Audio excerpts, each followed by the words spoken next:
soal yang lalu yang nanti boleh kita bahas kalau perlu ya, karena kita setelah ini akan mereview bab 0 sampai bab 3. Jadi ini tentu bikin kalian penasaran ya. Udah dijawab belum? Udah, bisa? Bisa berapa? Atau kita bahas nomor 2 ini, persamaan kurva yang melalui titik 0,3 dan mempunyai turunan X per Y di setiap titik X, Y yang dilaluinya. Tentukan persamaan kurva tersebut ya. Jadi dari soal ini yang diketahui apa? ddx nya sama dengan ddx sama dengan X per Y ya.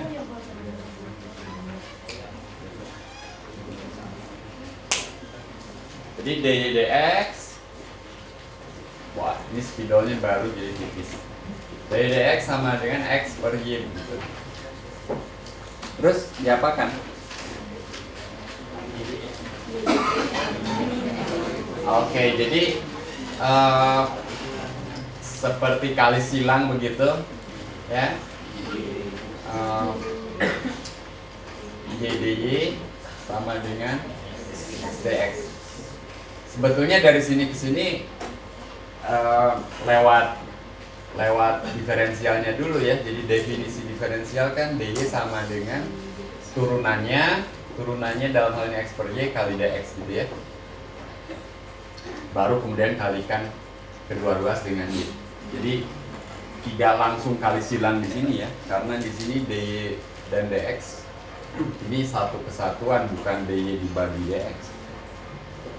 Tapi kalau di sini memang diferensial ya. Jadi ini dy-nya memang diferensial, yang definisinya adalah dx kali dx memang. Ya. Oke. Terus apa?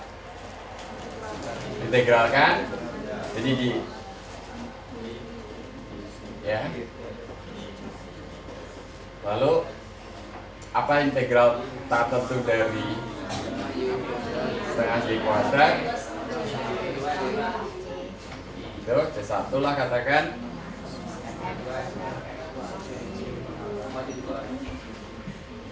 Ya.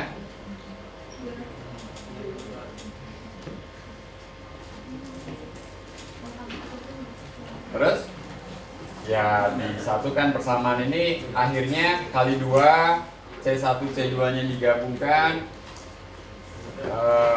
akhirnya jadi X kuadrat min Y kuadrat kurang C gitu ya. Nah, ini persamaan apa sih? Lingkaran, hiperbola atau parabola? Hiperbola ya. Terbuka ke samping kiri, kanan, atas, bawah. Kiri kanan. Kiri kanan kalau C-nya positif. Ya. Kalau C-nya negatif ya ke atas ke bawah ini. Ya. Tergantung C-nya. Nah, jadi sementara biarkan seperti itu, kita cari informasi lain. Persamaan kurvanya melalui 0,3. Jadi pada saat X-nya 0, Y-nya 3. Nah, jadi C-nya negatif dong. Ya. Jadi kurva melalui 0,3 berarti pada saat X-nya 0, Y-nya 3. Jadi C-nya berapa? Jadi C sama dengan minus 9 ya. Sehingga persamaannya menjadi X kuadrat min Y kuadrat sama dengan min 9. Atau, nah ini kan nggak enak ada min, jadi kita kalikan min 1 semua. Jadi Y kuadrat min X kuadrat sama dengan 9. Persamaan ini persamaan hiperbola yang terbuka ke atas dan ke bawah. Titik puncak dan titik, ya titik puncaknya istilahnya ya. Itu titik apa? 0,3 itu salah satu ya. Dan hiperbolanya akan mempunyai juga puncak yang lain, yaitu ya. Jadi kira-kira seperti ini. Yang di atas, yang di bawah cerminannya. Oke. Oke, ini saya yang kerjakan karena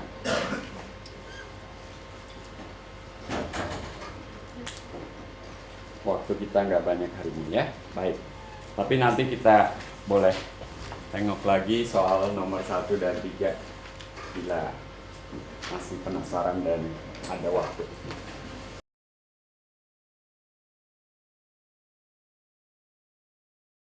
Baik, pertama notasi sigma. Jadi untuk notasi sigma, dalam hal ini kita akan berhadapan dengan penjumlahan dari katakanlah n buah bilangan real, ya. Jadi penjumlahan n buah bilangan real, ya n buah bilangan real itu kita sebut deret gitu ya. Yang kemudian dilambangkan dengan notasi sigma seperti ini. Jadi A1 tambah A2 sampai dengan AN.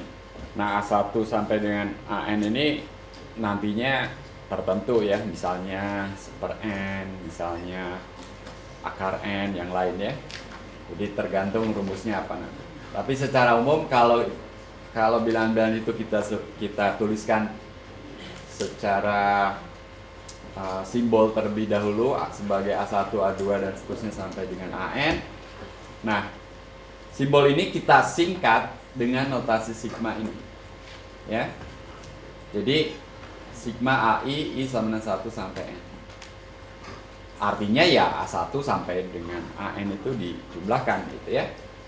Mungkin lebih konkret seperti ini. Jadi sigma I kuadrat I dari 1 sampai 5 di sini. Ini notasi ini maksudnya ya 1 kuadrat tambah 2 kuadrat tambah 3 kuadrat tambah 4 kuadrat tambah 5 kuadrat. Berapa itu urusan kedua ya. Tapi notasi ini kita ngerti dulu ya. Nah, lalu seperti beberapa operasi ataupun bentuk yang kita pelajari sebelumnya, ada limit, ada kekontinuan, ada integral tertentu. Itu sekarang ketemu lagi di sini. Jadi untuk notasi sigma kita juga punya sifat kelinearan ya, yang sepasang ini. Yang kalau dibaca apa nih dibacanya? Ya, atau pesan dari sifat ini apa? Misalnya yang kedua ini, sigma itu kalau kita berhadapan dengan sigma dari AI plus BI, itu bisa dihitung sebagai sigma AI plus sigma BI. Maksudnya daripada menjumlahkan dulu AI dan BI, mungkin lebih sederhana kalau kita hitung sigma AI dulu dan sigma BI juga, baru jumlahkan kemudian. Jadi pertukaran operasi lagi ya, sigmakan dulu atau jumlahkan dulu suku-sukunya gitu ya.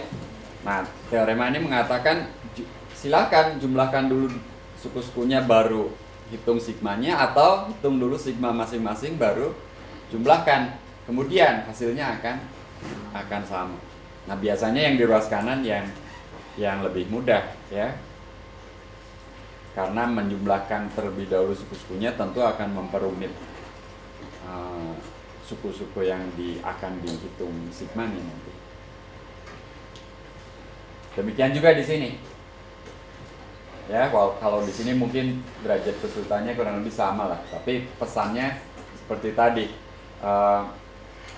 kalau kita ingin menghitung sigma KAI.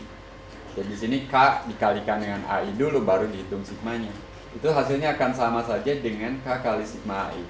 Di ruas kanan tuh ya AI dihitung dulu jumlahnya semua baru kalikan dengan K belakangan.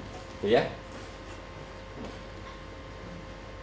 Oke, jadi untuk notasi sigma kita punya kelinearan juga. Nah, beberapa deret khusus ya itu akan sering kita jumpai nantinya. Karena itu kita catat beberapa deret khusus tersebut. Yang pertama sigma I, ini karena keterbatasan pengetikan aja, sigma tidak saya tulis I-nya dari berapa, tapi di sini saya beri keterangan indeks I-nya berjalan dari 1 sampai dengan N. Jadi dari 1 sampai dengan N.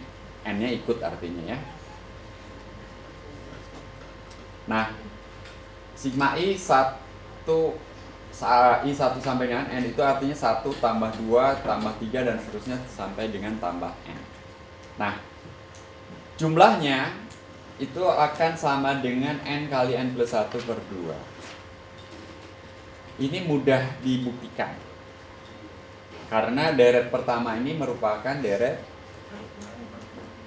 aritmatika yang terdiri dari N bilangan dengan suku pertama 1 dan beda 1. Ada rumusnya rasanya. Kalau suku pertamanya A, bedanya B, ya, A tambah apa? Suku terakhir N A tambah N min 1B ya. Lalu per 2 ya. Suku pertama tambah suku terakhir per 2 gitu ya kalau nggak salah ya. Jadi suku pertamanya N kali N kali atau N per 2 kali suku pertama tambah suku terakhir gitu ya. Ya. Jadi di sini N per 2 kali suku pertama 1 tambah N. Mungkin ingat lagi kalau kita punya deret aritmatika. Deret aritmatika ya. Yang berbentuk A tambah A plus B gitu ya. Jadi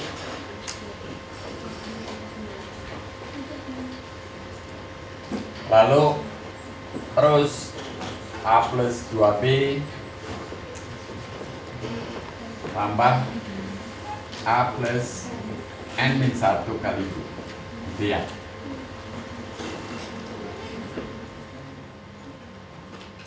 Nah, kalau ini kita misalkan sama dengan S, jumlahnya gitu kan, maka kenapa jadi nantinya tuh S-nya sama dengan apa? N per 2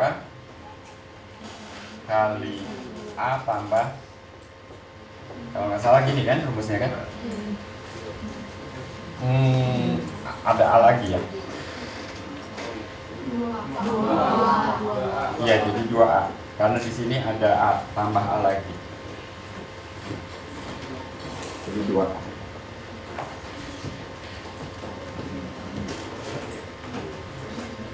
Ya.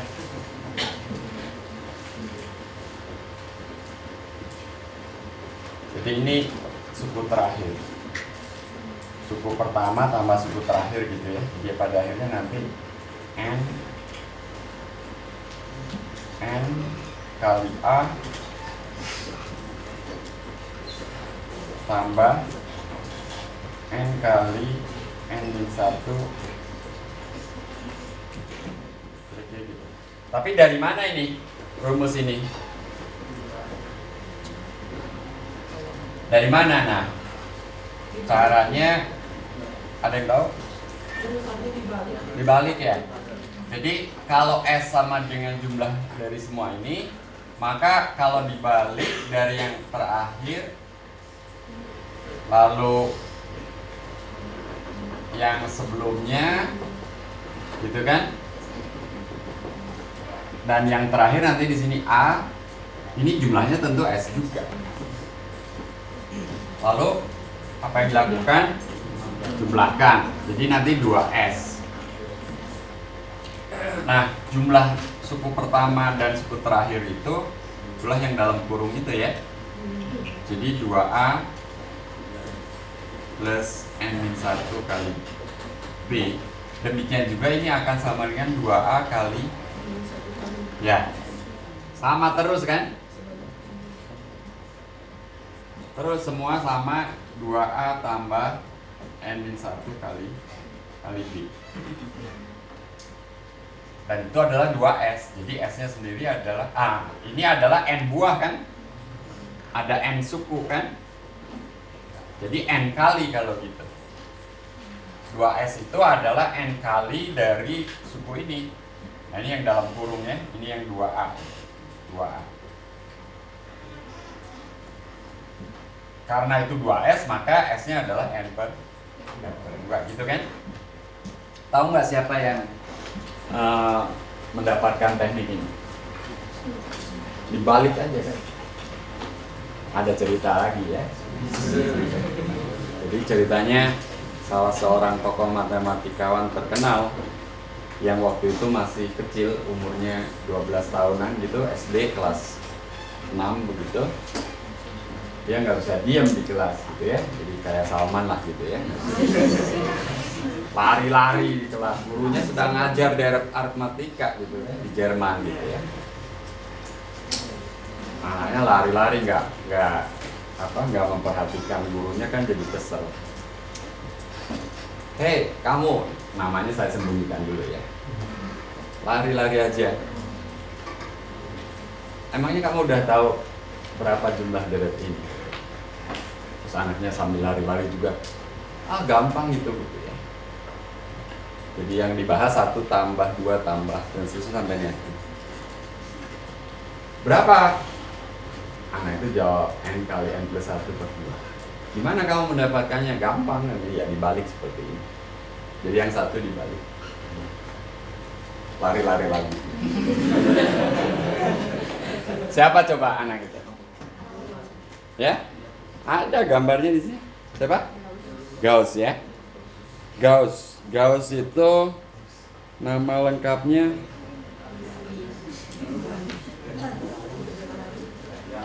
wah, saya harus pakai kacamata ini. Mana Gauss? Gauss, ini C di sini. Jadi Carl ya, Carl Gauss ya. Tapi belum jadi matematikawan, itu dia mengerjakan ini waktu umur 12, mungkin lebih muda lagi. Nah, sayangnya rumus ini nggak bisa dipakai untuk ini, ya. Untuk yang kedua gimana buktinya? Dibalik, jumlahkan nggak sama. 1 kuadrat dengan N kuadrat, ya. Tapi 2 kuadrat dengan N min 1 kuadrat tidak sama dengan N kuadrat tambah 1 kuadrat kan? Ya, cuma ujung yang 1 kuadrat dan N kuadrat dengan N kuadrat tambah 1 kuadrat aja yang sama. Yang di tengah-tengah jumlahnya nggak sama. Jadi gimana kita bisa dapat bukti itu? Nah, lalu kalau bukti ini mudah seperti itu, apakah ada cara lain? Nah, saya akan memberikan cara lain untuk mendapatkan rumus yang pertama. Jadi kita kembali ke yang pertama, tapi cara lain, bukan caranya Gauss. Caranya Gauss bagus tapi nggak bisa diperumum. Ya. Jadi cara yang lain itu begini. Kita tahu I kuadrat itu I plus 1 kuadrat itu sama dengan I kuadrat tambah 2I minus 1. Dan ini berlaku untuk setiap I kan? Untuk setiap I-nya saya tulis di sini. Nah, sekarang kalau I-nya sama dengan, jadi saya akan buat I-nya sama dengan 0. Kalau I sama dengan 0, maka kita punya apa? 1 kuadrat sama dengan 0 kuadrat tambah 2 kali 0 tambah 1. Betul kan? Nah, bagaimana kalau I-nya sama dengan 1? Kalau I sama dengan 1, kita punya ini.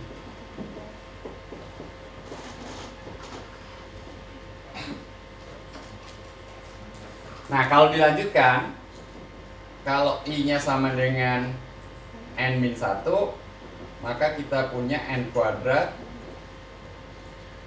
N-1 kuadrat tambah 2 kali N-1 tambah 1. Dan terakhir kalau I-nya sama dengan N, kita akan punya N plus 1 kuadrat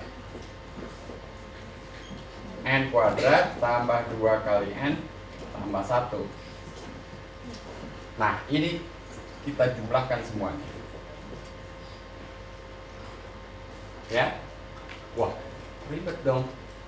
Tapi, nah, ini kan coret. Di kiri ada 1 kuadrat, di kanan juga ada 1 kuadrat. Di kiri ada 2 kuadrat, di kanan juga nanti ada 2 kuadrat.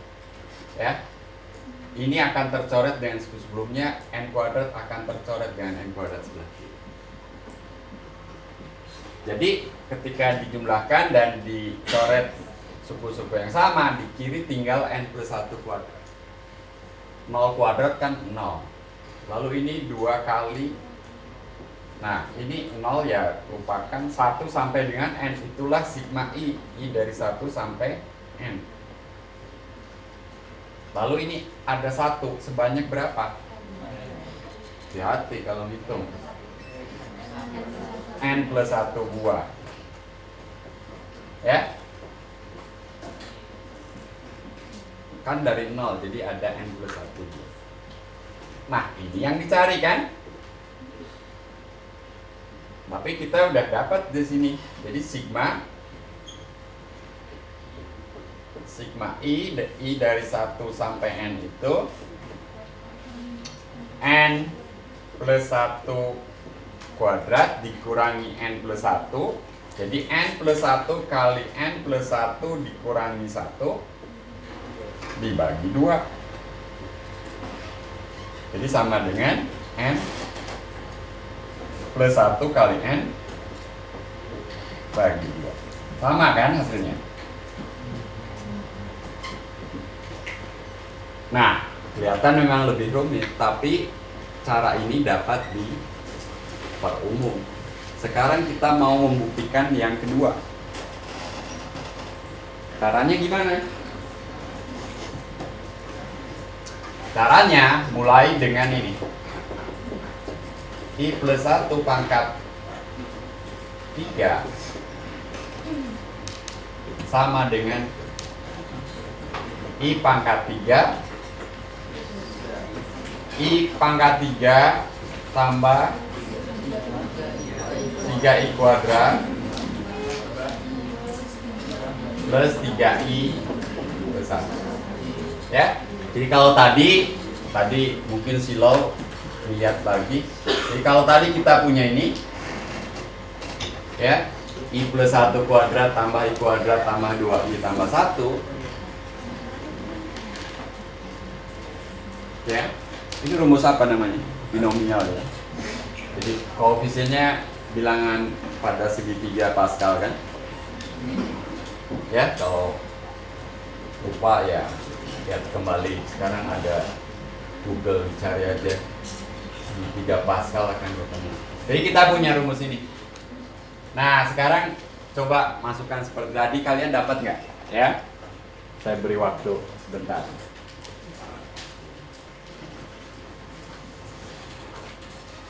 Jadi dengan cara yang sama, nanti kalian itu banyak yang tercoret di sebelah kiri, sebelah kanan. Nanti ada sigma I kuadrat yang memang sedang dicari, ada sigma I yang sudah ketemu sebelumnya. Jadi bisa digunakan rumus yang pertama ini.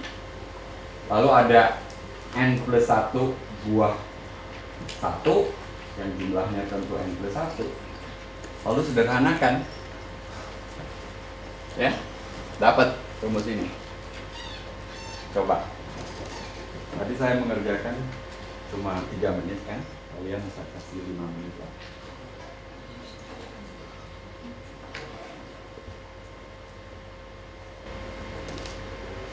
Udah ketemu belum?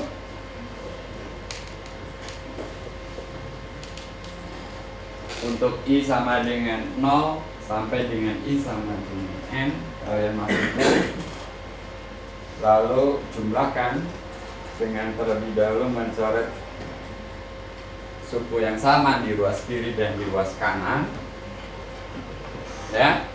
Jadi 1 pangkat 3, 0 pangkat 3, 3 kali 0 kuadrat tambah 3 kali 0 tambah 1, 2 pangkat 3, 1 pangkat 3 tambah 3 kali 1 kuadrat tambah 3 kali 1 tambah 1, dan seterusnya n pangkat 3, n min 1 pangkat 3 tambah 3 kali n min 1 tambah kuadrat tadi 3 kali n min 1 tambah 1, terakhir n plus 1 pangkat 3, n pangkat 3 tambah 3 kali n kuadrat tambah 3 kali n tambah 1. Coret, coret, coret, coret, coret, coret.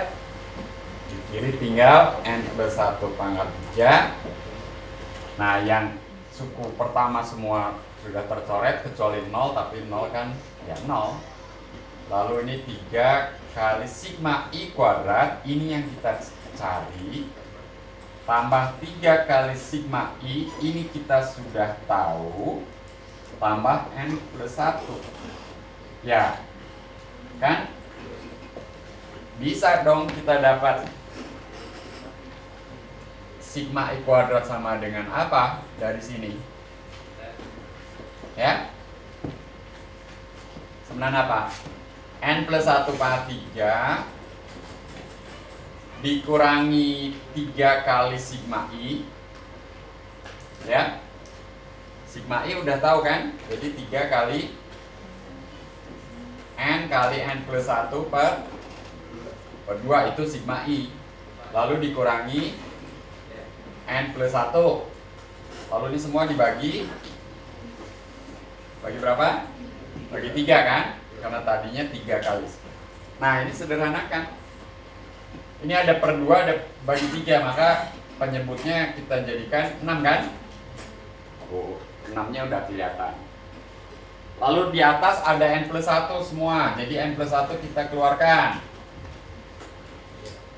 Maka yang tersisa dalam kurung siku n plus 1 kuadrat untuk suku yang pertama. Untuk suku yang kedua minus 3n. Per 2-nya udah bergabung dengan penyebut di bawah ya. Minus, hati-hati, saya mengalihkan dengan 2. Ini 2 ya. 2n plus 1 kuadrat ya. 2 kali n plus 1 kuadrat dikurangi 3n dikurangi lagi 2, gitu kan? Nah, itu masih bisa disederhanakan lagi. Sebentar, kayaknya ada yang salah.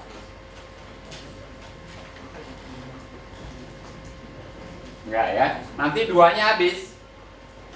Di sini kan ada 1 kuadrat dari 2, 2-nya habis. Jadi konstantanya habis. Jadi tinggal n dan n kuadrat. N-nya bisa keluar lagi, lalu sisanya nanti 2n plus 1. Ya, selebihnya kalian potret sendiri ya. Oke? Rio, oke, Rio sudah menjawab. Oke, udah berarti.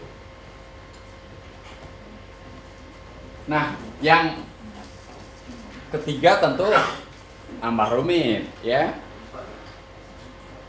Kenapa, Salman? Ya. Jadi yang kedua sudah terbukti dengan ya kurang satu langkah, itu karena tempatnya habis saja. Tapi sudah kelihatan bahwa akan muncul N, dan yang belum kelihatan 2N plus 1 ya.